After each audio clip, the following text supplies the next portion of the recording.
Paul Atreides is a fictional character in the Dune universe created by Frank Herbert. Paul is a prominent character in the first two novels in the series, Dune and Dune Messiah, and returns in Children of Dune. The character is brought back as two different Alias in the Brian Herbert Kevin J. Anderson novels which conclude the original series, Hunters of Dune and Sandworms of Dune, and appears in the prequels Paul of Dune and the Winds of Dune. A primary theme of Dune and its sequels is Frank Herbert's warning about society's tendencies to give over every decision-making capacity to a charismatic leader. He said in 1979, "The bottom line of the Dune trilogy is, beware of heroes. Much better rely on your own judgment, and your own mistakes." Paul rises to leadership through military strategy and political maneuvering, but his superhuman powers and ability to fit himself into pre-existing religious infrastructure allow him to force himself upon mankind as their messiah. As Muad'Dib, Paul becomes the central figure of a new religion, and reluctantly unleashes a bloody jihad in his name across the universe. Paul struggles with the potential idea of seizing divine control over his newly minted empire, only to finally escape from the burden of his destiny by placing it on his sister Alia and his offspring Leto II and Ghanima. Paul was portrayed by Kyle MacLachlan in David Lynch's 1984 film adaptation, and by Alec Newman in the 2000 Dune miniseries and its 2003 sequel. Appearances Dune the son of Duke Leto Atreides and the Lady Jessica. Paul Atreides is the heir of House Atreides, a nuclear-armed aristocratic family that rules the planet Caladan. Jessica is a Bene Gesserit and an important key in the Bene Gesserit breeding program. According to the breeding program, she was to produce a daughter, who would marry Feyd-Rautha, a nephew of Baron Vladimir Harkonnen. However, Jessica falls in love with Leto and grants him a son. Although Paul is a boy, he receives a Bene Gesserit training, giving him among other things, great control over his metabolism, heightened senses, and knowledge of martial arts. He is also trained in weapon use by Gurney Halleck and Duncan Idaho, and receives training as a mentat from Thufir Hawat. In Dune, Paul is 15 years old. The Padishah Emperor Shaddam IV orders the family to leave Caladan and govern the desert planet Arrakis, though Paul's father Duke Leto is in full knowledge that the Emperor is colluding with House Harkonnen to destroy the Atreides as a perceived threat to the throne. On Dune, the family is betrayed by their Suk doctor, Wellington Yueh. He disables the House defensive shields, allowing the Imperial Sardaukar troops, dressed in Harkonnen uniforms, to capture Duke Leto and Hawat and to kill most of the Atreides army. Duncan sacrifices himself while attempting to hold off the Sardaukar and ensures Paul's escape. His betrayal motivated by the Baron's capture and torture of his Bene Gesserit wife, Yueh implants a poisonous gas capsule concealed within a false tooth on Duke Leto after his capture and instructs Leto to use it to kill the Baron. Shortly afterward, the Baron has Yueh murdered. Upon meeting Baron Harkonnen and his twisted mentat Peter Davros, Leto bites down on the capsule.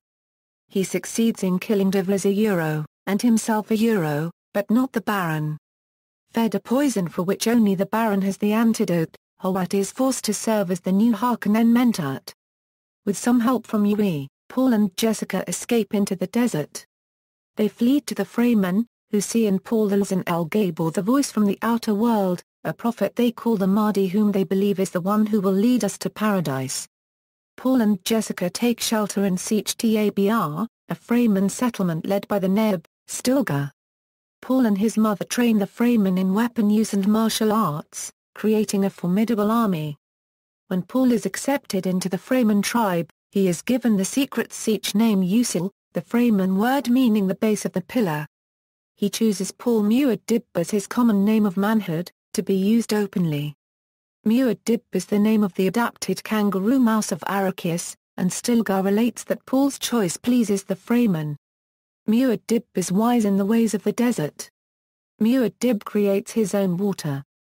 Muad'Dib hides from the sun and travels in the cool night. Muad'Dib is fruitful and multiplies over the land.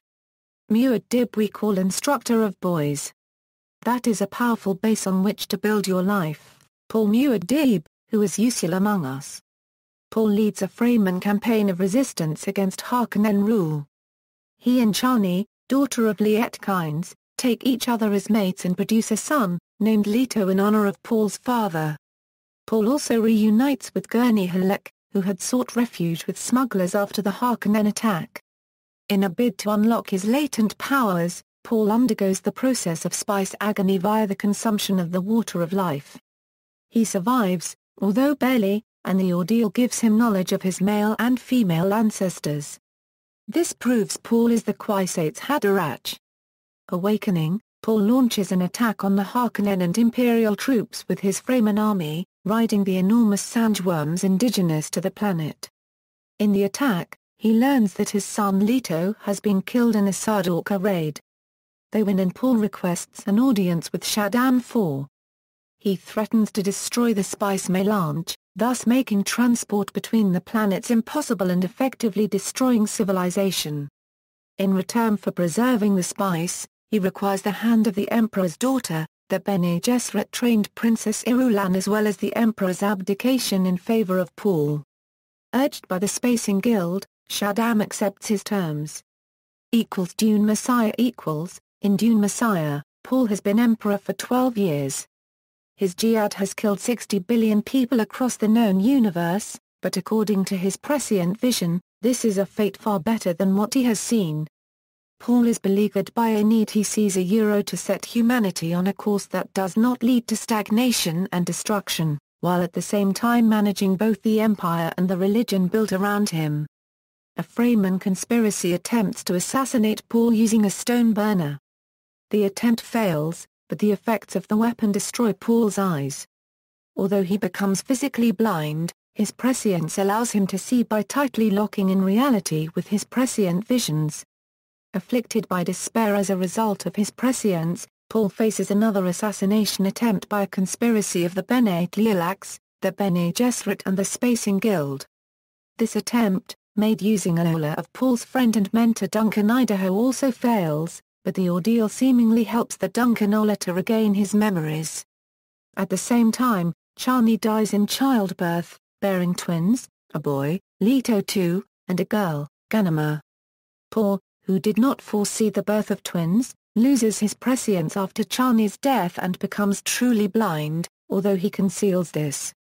With a knife over the babies, the Tleilax offers to make Ola of Chani and restore her to life, in exchange for all of Paul's CHOAM holdings and his effective abdication from the throne. However, Paul, seeing through his newborn son's eyes, kills Sitel. Immediately afterwards, the dwarf Tleilax Master Bidges makes the same offer regarding the Chani Ola. Paul orders Duncan to kill Bidges. The blind Paul then walks into the desert alone, in accordance with Fremen law. He leaves his children in the care of the Fremen, with Paul's sister Alia set to rule the Empire as regent. Children of Dune In Children of Dune, a mysterious figure known as the Preacher emerges from the desert and preaches among the people of Arrakis. Led around by a boy, he discredits the religion that has been built around Paul Atreides, saying the religion of Muad'Dib is not Muad'Dib, and scorns Alia. It is strongly suggested that he is indeed Paul, which is confirmed when he walks past Alia and says, "Stop trying to pull me into the background once more, sister." Paul meets with his son Leto in the desert. They have both seen mankind's future extinction in their prescient vision. Paul had been unable to face the terrible sacrifice necessary to avoid this future, and hopes Leto will enjoy his life rather than take that path. Leto has decided otherwise, and soon begins the long transformation into a sandworm. Back in Arrakeen, Paul speaks out against Alia to the crowd outside Alia's temple. His words and the actions of Leto cause a riot. Reacting to his blasphemy, Alia's priests rush forward and stab Paul to death, as Alia and the remaining Atreides watch from above. Over 3,500 years later in God Emperor of Dune, Leto still rules the universe as the tyrant. The ego personas of Paul and Leto's other ancestors live within his other memory. Later works At the end of Frank Herbert's sixth and last book in the Dune series, Chapter House, Dune, Ola of Sitel is seemingly the only Tleilax master left alive. He secretly possesses an all-entropy capsule containing cells carefully and secretly collected by the Tleilax for millennia. including cells from Paul himself. In Brian Herbert and Kevin J. Anderson's Hunters of Dune, the 2006 sequel to Chapter House, Dune, Satele is a prisoner on the no-ship Ithaca, at the mercy of the latest Duncan Idaho Ola and a rebel group of Bene Gesserit. Nearing death from advanced age, a desperate Satele trades his precious cell samples for permission to grow his own Ola. Duncan and the Bene Gesserit group subsequently grow Olas of Paul, Chani, Jessica, and others. Meanwhile, the independent face dancer Crone obtains Paul's genetic material from a religious relic on Caladan and tasks his lost Lealagzu prisoner Uxtal to create his own Ola of Paul. Named Paolo, this Ola is to be conditioned by Crone's sadistic Ola of Baron Harkonnen to become a twisted version of Paul, who will serve the shadowy needs of Crone's mysterious masters, Daniel and Marty.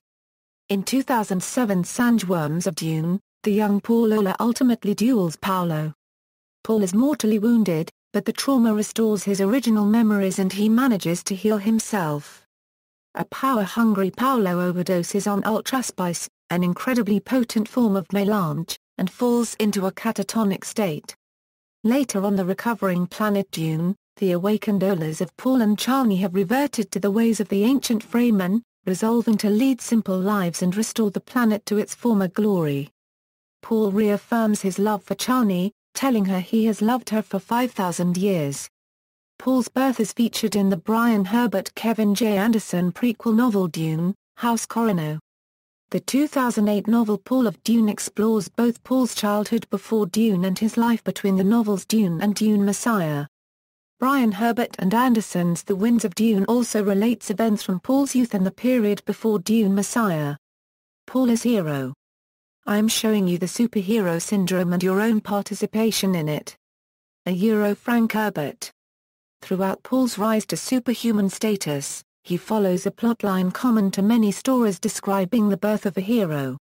He has unfortunate circumstances forced onto him. After a long period of hardship and exile, he confronts and defeats the source of evil in his tale.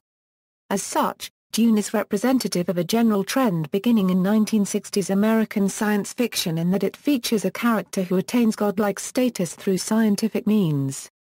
Eventually, Paul Atreides gains a level of omniscience which allows him to take over the planet and the known universe, and causing the Fremen of Arrakis to worship him like a god. Author Frank Herbert said in 1979, "The bottom line of the Dune trilogy is, beware of heroes. Much better rely on your own judgment, and your own mistakes." He wrote in 1985, "Dune was aimed at this whole idea of the infallible leader because my view of history says that mistakes made by a leader are amplified by the numbers who follow without question." Juan A. Prieto Pablos says Herbert achieves a new typology with Paul's superpowers, differentiating the heroes of Dune from earlier heroes such as Superman, Van Vogt's Gilbert Gossian and Henry Kuttner's telepaths. Unlike previous superheroes who acquire their powers suddenly and accidentally, Paul's are the result of painful and slow personal progress. And unlike other superheroes of the 1960s who are the exception among ordinary people in their respective worlds, Herbert's characters grow their powers through the application of mystical philosophies and techniques. For Herbert, the ordinary person can develop incredible fighting skills or mental abilities. In a 1970 interview, Herbert noted that the character of Paul was constructed to express the conflict between absolutes and the necessity of the moment. In adaptations, Paul is portrayed by Kyle MacLachlan in David Lynch's 1984 film adaptation, and by Alec Newman in the 2000 Dune miniseries and its 2003 sequel. References